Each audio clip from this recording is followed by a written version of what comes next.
Irán anuncia que los ataques de Estados Unidos dejan sin efecto en la práctica el alto el fuego y cierra el estrecho de Hormuz.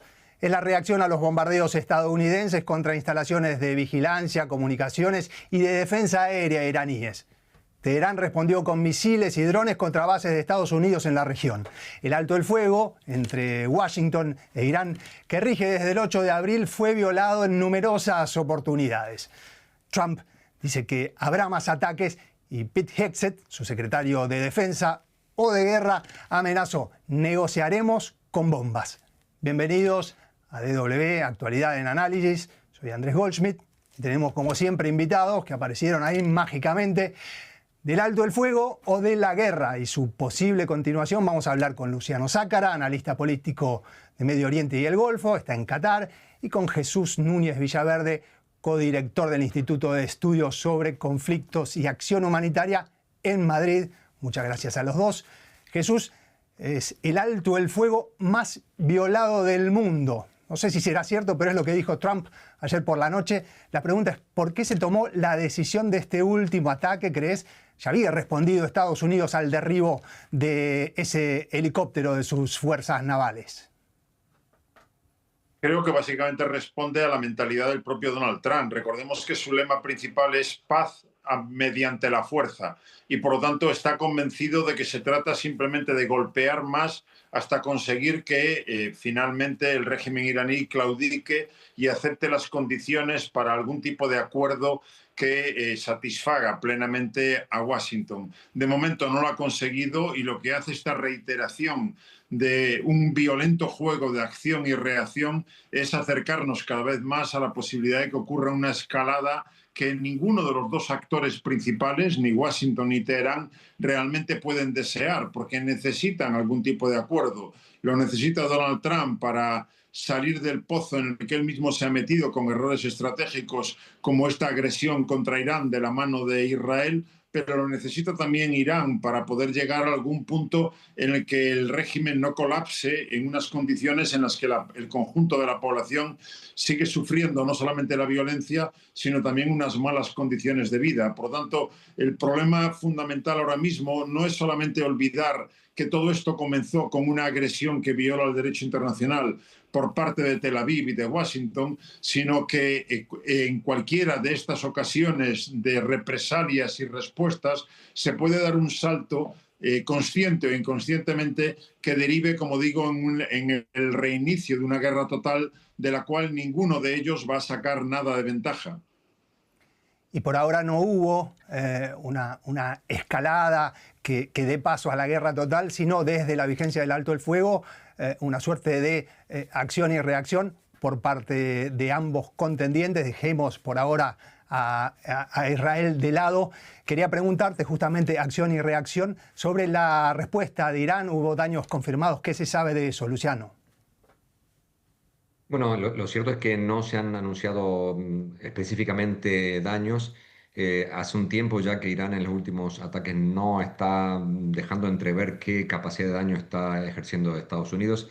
Hay imágenes de los misiles o de los ataques, pero no específicamente se ha anunciado qué daño ha ocasionado. Quizás esto sea parte de una táctica de no dejar entrever que los ataques estadounidenses están teniendo algún tipo de mella en la estructura defensiva iraní.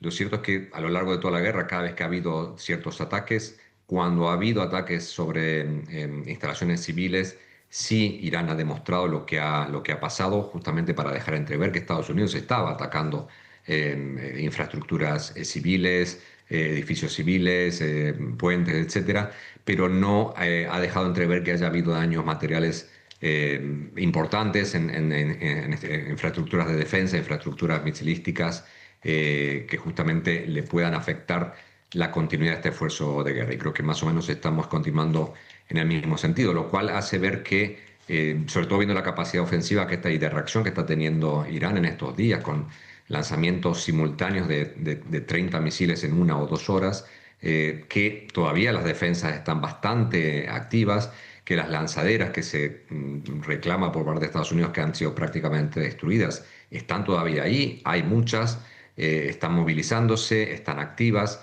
y que pueden ser utilizadas cada vez que Irán requiere dar un golpe sobre la mesa y decir, todavía estamos aquí, todavía tenemos nuestras defensas activas, todavía podemos defendernos y todavía podemos hacer daño a Estados Unidos, a Israel y a los otros aliados de la región.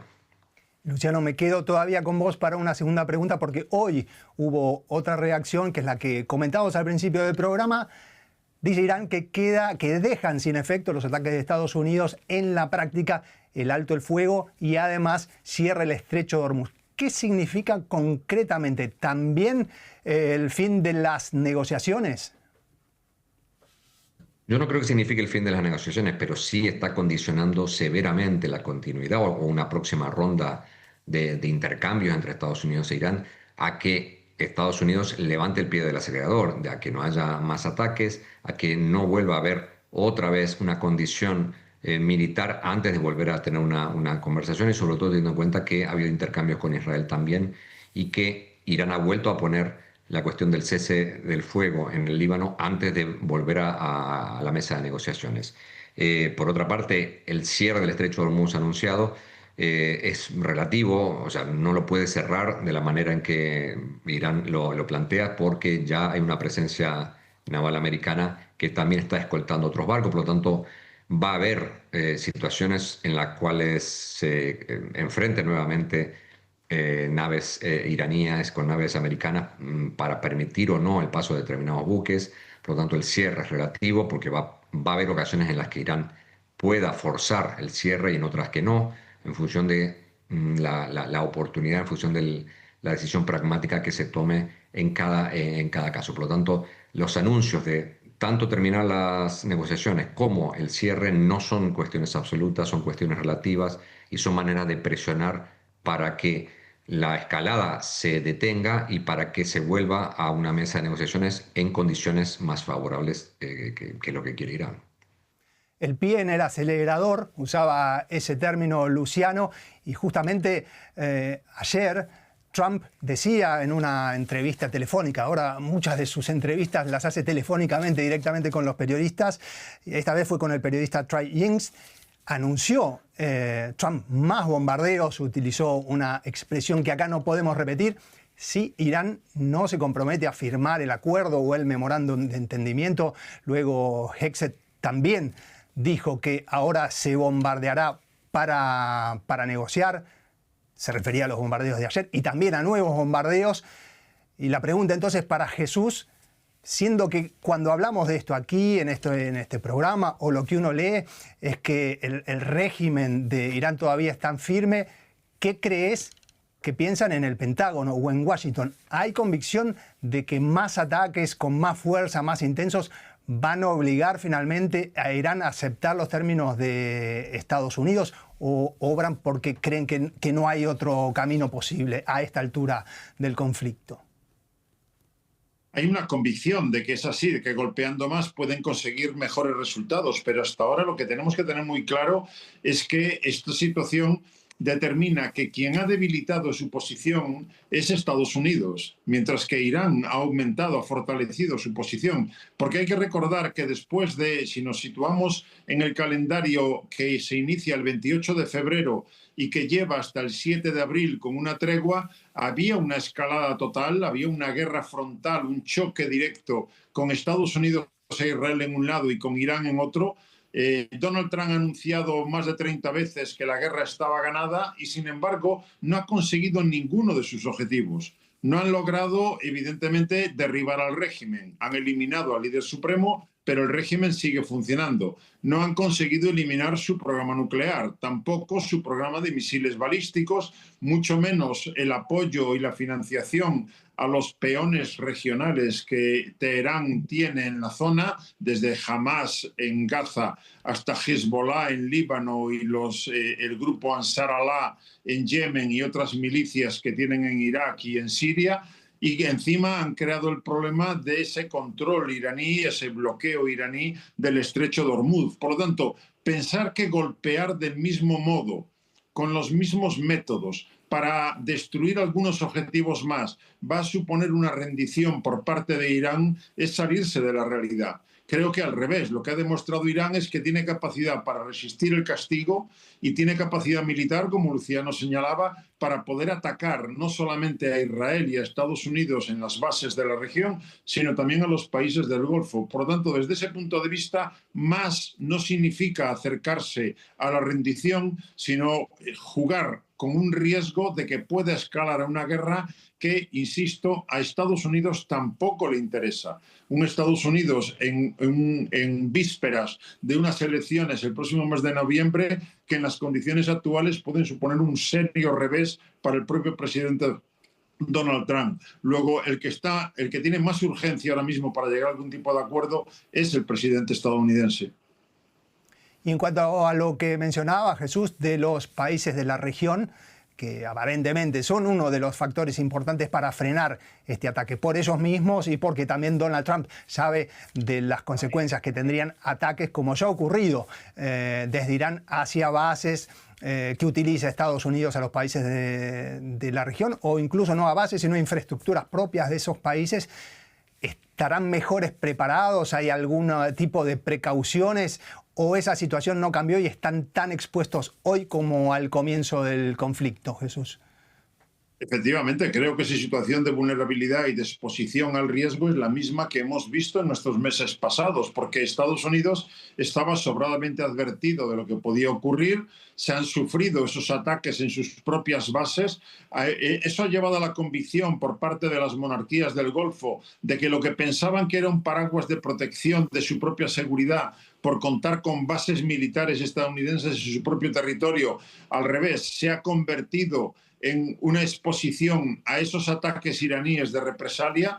Vemos ahora mismo como algunos de esos países se están significando de manera sobresaliente. Pensemos en Jordania, que ha sido atacado ahora por Irán en las bases que Estados Unidos está utilizando en su propio territorio para movilizar sus aviones de combate. Lo estamos viendo en Emiratos Árabes Unidos, donde también Israel ha desplegado sus propios medios, dejando claro que en definitiva es un país que está alineado con Israel y eso puede tener consecuencias graves para ellos. Por lo tanto, no han podido en ningún caso convertirse en invulnerables, no por mucho despliegue de medidas antiaéreas en sus propios territorios, no han conseguido tampoco evitar la destrucción de alguno de esos objetivos. Por lo tanto, todo eso le da a Irán bazas con las que seguir castigando y sigue poniendo en cuestión no solamente la seguridad de la zona, sino, como estamos viendo, provocando un impacto económico a escala planetaria. Y cómo no aprovechar que lo tenemos a Luciano Zácara justamente en Qatar para reiterar la pregunta sobre los socios de Estados Unidos en la región. ¿Cómo piensa que es la situación hoy? Muchos de esos países tienen efectivamente a Irán como un rival regional, pero también están expuestos y estuvieron expuestos a las represalias de Irán, algo que Estados Unidos en su territorio no. ¿Cómo es hoy la posición? ¿Frenar a toda costa la posibilidad de una guerra total nuevamente? ¿O hay algún tipo de precaución o de diferencia hoy que al comienzo del conflicto? ¿Cómo lo ves? Por lo menos en la actitud con respecto a lo que puede hacer Donald Trump. Bueno, sin duda la situación ha evolucionado. No es lo mismo 28 de febrero, primeros días de marzo, a la situación actual. Hay un hastío generalizado, hay un desconcierto y una desazón generalizada ante la cantidad de esfuerzos diplomáticos que ha habido por parte de numerosos actores y que llegan a un punto en que se traban y volvemos otra vez al punto de partida. Ya nadie está hablando de las rondas de negociaciones de Islamabad como si nunca hubieran pasado o como si se hubiera abandonado. El día de ayer una delegación catarí ha viajado a Teherán para tratar otra vez de mediar, algo que no hacían desde hace un tiempo. Sigue habiendo intenciones, sigue habiendo interés por parte de Omán, de Qatar, de mediar, de tratar de evitar que haya una escalada, pero creo yo que cada vez hay menos esperanza de que se solucione esta situación por la vía más diplomática posible, porque se ve que los tres actores siguen utilizando el recurso de la violencia no como el último recurso cuando la diplomacia falla, sino como un elemento más de la diplomacia, un elemento más de la negociación. Trump o Hegseth dicen que van a negociar bajo las bombas. Irán dice que no quiere negociar bajo las bombas, pero sin embargo utiliza la fuerza para decir queremos que la situación del Líbano sea incorporada dentro de este proceso de negociaciones. Por lo tanto, también utiliza la fuerza para hacer valer sus derechos en la mesa de negociaciones. Israel, más de lo mismo. Israel no baja en ningún momento sus objetivos en Líbano. Para decir, la cuestión del Líbano no tiene absolutamente nada que ver con la cuestión en Irán y vamos a responder de las dos maneras, en los dos escenarios de la manera que veamos más conveniente, y generalmente la opción militar sigue estando sobre la mesa. Por lo tanto, sigue habiendo interés en no verse arrastrado a este conflicto, pero cada vez se les hace más difícil a los países del Golfo decir, me reservo el derecho a defenderme, a responder. Hoy Kuwait, el anuncio que hizo fue un poco más ambiguo, diciendo que estaban respondiendo a los ataques. Se puede responder de manera defensiva o se puede responder de manera ofensiva. Evidentemente llega un punto en que muchos de estos países que sufren a diario las acciones del fuego cruzado entre Estados Unidos e Irán, que puede llegar un momento en que pierdan ya la paciencia y decidan tomar una iniciativa más complicada. Yo por ahora espero que no pase, y por lo menos las declaraciones en un principio es que no quieren verse arrastrados, pero esto no se puede prolongar mucho más tiempo. Ya llevamos 104 días de conflicto y nadie pensaba el 28 de febrero que esto iba a durar tanto. Bien, Luciano hablaba de mesa de negociaciones. Por ahora no vimos ni mesa ni negociaciones concretas.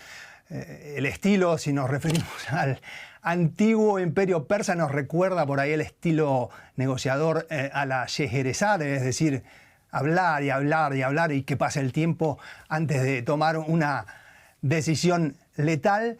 Lo cierto, Jesús, cada anuncio de Trump sobre el contenido de las propuestas se refiera al material nuclear o polvo nuclear, como él le dice, al enriquecimiento de uranio, lo que pase con el estrecho de Hormuz, ni hablar de la cuestión de las proxies, es desmentido casi inmediatamente por Teherán.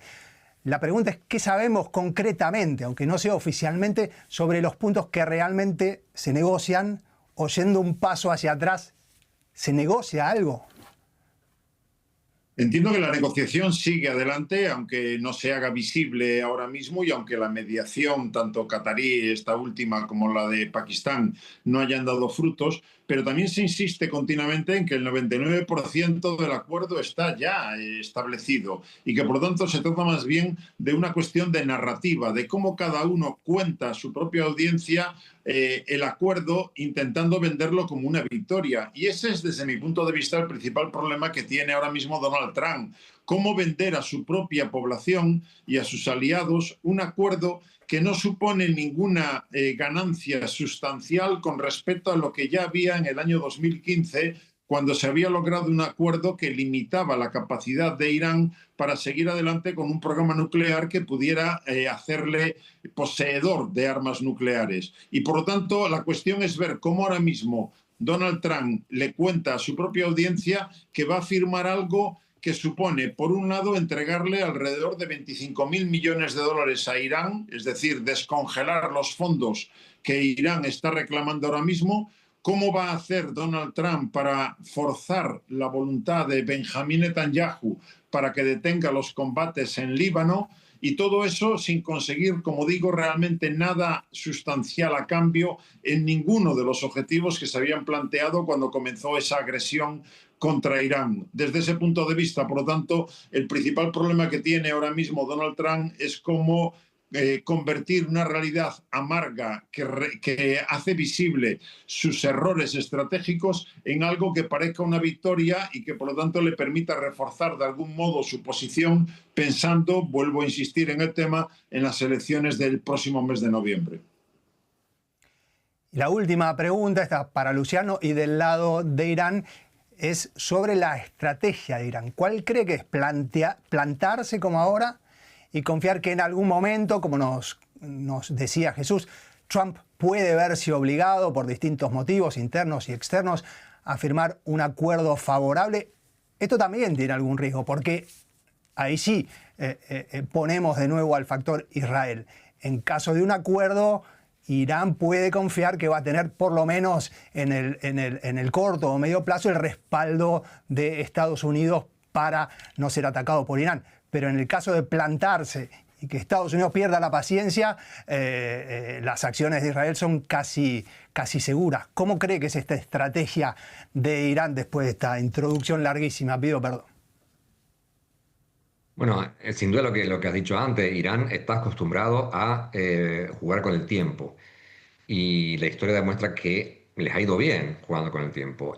Si recordamos todo lo que venimos hablando desde el 28 de febrero hasta ahora, creo que nadie podía pensar que íbamos a estar en esta situación ahora en la que Irán está recuperando la iniciativa, en la que Irán ha no solo mantenido cierta capacidad de disuasión y de hacer daño y de transferir el costo a los demás, sino que está logrando mantener el pulso de Estados Unidos desde el punto de vista diplomático y negociador, diciendo nosotros no vamos a firmar hasta que nosotros estemos convencidos de los beneficios que tiene este acuerdo para nosotros. Nadie hubiera pensado esto con toda la carga militar que Israel y Estados Unidos han derramado en Irán. Se pensaba que Irán iba a estar totalmente derrotado militarmente y por eso iba a verse forzado a aceptar condiciones impuestas por parte del vencedor. No solo no ha pasado eso, sino que incluso ha podido movilizar y rearmar a Hezbollah para que sea otro factor más de disrupción y forzar a Israel a abrir otro frente nuevamente. Por lo tanto, Irán va a seguir jugando con ese tiempo, va a seguir jugando con la estrategia de decir, no vamos a ganar la guerra, pero no la vamos a perder, y el que quiera firmar una paz con nosotros va a tener que pagar un precio muy alto, porque nosotros no vamos a negociar una rendición, sino vamos a negociar unos términos de un acuerdo de igual a igual en el que si Estados Unidos quiere obtener algo, tiene que darnos algo a cambio, no que tiene que aceptar una rendición como en la Segunda Guerra Mundial, en que el perdedor tuvo que aceptar lo que se le dio. Y creo que Irán poco a poco ha ido recuperando esa iniciativa, ha ido poniendo los pies sobre la tierra muy firmemente y está pudiendo hacer cosas que antes no se pensaba. Yo creo que esa estrategia va a seguir hacia adelante. No ha habido ruptura institucional, no ha habido levantamiento popular en contra del régimen para que termine la guerra. No le tiene tanto miedo otra vez a los ataques estadounidenses e israelíes porque han pasado ya y no le han hecho tanto daño como se hubiera pensado en un primer momento. Por lo tanto, el factor tiempo sigue estando del lado de Irán. Bien, una situación que parece estancada. Vamos a ver lo que pasa esta noche, si se suceden nuevos bombardeos. Lo hablábamos antes del programa, si no, con Luciano y con Jesús, se suceden las mismas situaciones, las mismas declaraciones retóricas y a veces también las mismas preguntas en programas como el nuestro DW Actualidad en Análisis, que cerramos aquí agradeciendo como siempre muchísimo a Luciano Zácara, analista político de Medio Oriente y el Golfo, y a Jesús Núñez Villaverde, codirector del Instituto de Estudios sobre Conflictos y Acción Humanitaria en Madrid. Mi nombre es Andrés Goldschmidt. Síganos en todas nuestras redes sociales y escúchenos en podcast si no nos quieren ver. También en cualquier plataforma en la que ustedes escuchen sus podcasts favoritos. Aquí me despido. Hasta la próxima.